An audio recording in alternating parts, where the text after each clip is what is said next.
Assalamualaikum warahmatullahi wabarakatuh. Perkenalkan, kami dari kelompok 10 akan mempresentasikan hasil diskusi kami tentang pasar modal syariah yang beranggotakan 1. Zulfa Romizah, 2. Ami Hafidah, 3. Syarifatun Nadia, dan 4. Ratna Ifatika. Yang pertama, definisi pasar modal. Arti sempit, pasar modal tempat para penjual dan pembeli bertemu untuk melakukan transaksi. Pembeli dan penjual langsung bertemu untuk melakukan transaksi dalam satu tempat yang disebut dengan pasar. Dalam arti luas, pasar modal merupakan tempat melakukan transaksi dan pembeli. Dalam pengertian ini, antara penjual dan pembeli tidak harus bertemu dalam suatu tempat secara langsung.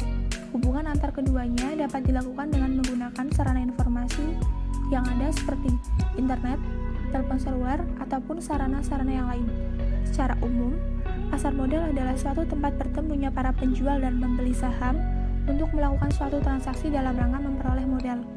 Menurut Undang-Undang Nomor 8 Tahun 1995, pasar modal adalah kegiatan yang bersangkutan dengan penawaran umum dan perdagangan efek perusahaan publik yang berkaitan dengan efek yang diterbitkannya, serta lembaga dan profesi yang berkaitan dengan efek.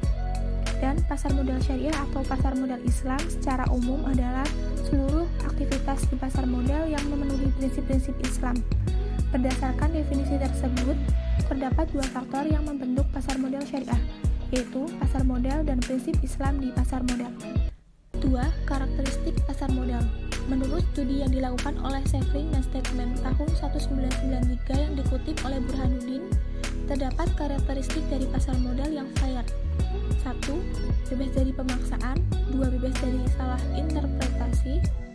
3. Hak untuk mendapatkan informasi yang sama. 4. Bebas dari gejolak hati. 5. Hak untuk bertransaksi pada harga yang efisien. 6. Hak untuk memiliki kekuatan tawar-menawar yang sama. Dan menurut Fadilah, karakteristik pasar modal syariah adalah sebagai berikut. Semua saham harus diperjualbelikan pada bursa efek. 2. Bursa perlu mempersiapkan pasca perdagangan di mana saham dapat diperjualbelikan melalui pialang. Komitmen manajemen menerapkan harga saham tertinggi setiap perusahaan dengan interval tidak lebih dari 3 bulan sekali. Saham tidak boleh diperjualbelikan dengan harga lebih tinggi dari HST. Saham dapat dijual dengan harga di bawah HST. Komite manajemen harus memastikan bahwa semua perusahaan yang terlibat dalam bursa efek ikut mengikuti standar akuntansi syariah. Yang ketiga, perkembangan pasar modal di Indonesia. Pada tanggal 14 Desember 1912, pemerintah Hindia Belanda mendirikan Vereniging for the Effect and Handel di Batavia sebagai cikal berdirinya pasar modal di Indonesia. Tujuan mendirikan Vereniging for the Effect and Handel adalah untuk menghimpun dana dari para pengusaha sektor perkebunan yang berasal dari Hindia Belanda dan orang-orang Eropa. Sejak Vereniging for the Effect and Handel didirikan pada tahun 1912, perjalanan pasar modal di Indonesia mengalami kemajuan maupun pasang surut seiring dengan perkembangan ekonomi dan politik pada saat itu. Sampai sekarang, pasar modal di Indonesia mengalami berbagai macam perkembangan dan perubahan. Instrumen pasar modal syariah. Instrumen pasar modal syariah berbeda dengan instrumen pasar modal konvensional. Saham yang memenuhi kriteria syariah adalah saham yang dikeluarkan perusahaan yang bergerak di bidang usaha yang sesuai dengan syariah. Instrumen-instrumen pasar modal yang diperjualbelikan di pasar modal konvensional adalah surat-surat berharga atau securities seperti saham, obligasi, dan instrumen turunannya atau derivatif seperti opsi, waran, dan reksadana. Adapun instrumen pasar modal yang sesuai dengan syariah adalah: pertama, saham syariah. Secara konsep, saham merupakan surat berharga, bukti penyertaan modal kepada perusahaan, dan dengan bukti penyertaan tersebut, pemegang saham berhak untuk mendapatkan bagian hasil dari usaha perusahaan tersebut. 2. Obligasi syariah. Dalam fatwa tersebut dijelaskan bahwa yang dimaksud dengan obligasi syariah adalah suatu surat berharga jangka panjang berdasarkan prinsip syariah yang dikeluarkan emiten kepada pemegang obligasi syariah yang mewajibkan emiten untuk membayar pendapatan pada pemegang obligasi syariah berupa bagi hasil serta membayar kembali dana obligasi dan dana obligasi pada saat jatuh tempo. Ketiga, reksadana syariah. Reksadana syariah pada dasarnya adalah islamisasi reksadana konvensional.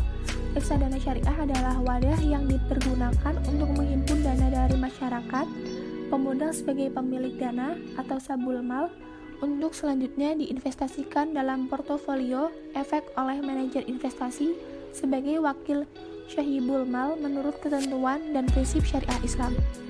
4. Efek Beragun aset syariah. Efek Beragun aset syariah adalah efek yang diterbitkan oleh kontrak investasi kolektif ABI syariah yang portofolionya terdiri dari aset keuangan berupa tagihan yang timbul dari surat berharga komersial, tagihan yang timbul di kemudian hari, jual beli pemilik aset fisik oleh lembaga keuangan, efek bersifat investasi yang dijamin oleh pemerintah, sarana peningkatan investasi atau arus kas, serta aset keuangan serta yang disesuaikan dengan prinsip-prinsip syariah. Kelima, hak memesan efek terlebih dahulu atau rights issue. Fatwa DSN MUI nomor 65/DSN MUI /3/2008 tentang hak memesan efek terlebih dahulu atau right issue memastikan bahwa kehalalan investasi di pasar modal tidak hanya berhenti pada instrumen efek yang bernama saham saja, tetapi juga pada produk derivatifnya. 6. Waran syariah. Menurut DSN MUI nomor 66/DSN MUI /3/2008 tentang waran syariah pada tanggal 6 Maret 2008 memastikan bahwa kehalalan investasi di pasar modal tidak hanya berhenti pada instrumen efek yang bernama saham saja, tetapi juga pada produk derivatifnya. Resiko berinvestasi di pasar modal. Dalam berinvestasi mengandung unsur ketidakpastian atau resiko. Investor tidak mengetahui dengan pasti hasil dari investasi yang dilakukannya. Dalam kondisi tersebut, investor dikatakan mengalami resiko. Dalam kondisi tersebut, investor tidak hanya mengharapkan keuntungan semata. Apabila investor mengharapkan keuntungan yang tinggi, maka investor harus mempersiapkan resiko menanggung yang tinggi pula. Strategi pengembangan modal syariah. Badan Pengawasan Modal dan Lembaga Keuangan atau BAPEPAM LK telah menyusun Master Plan Pasar Modal Indonesia.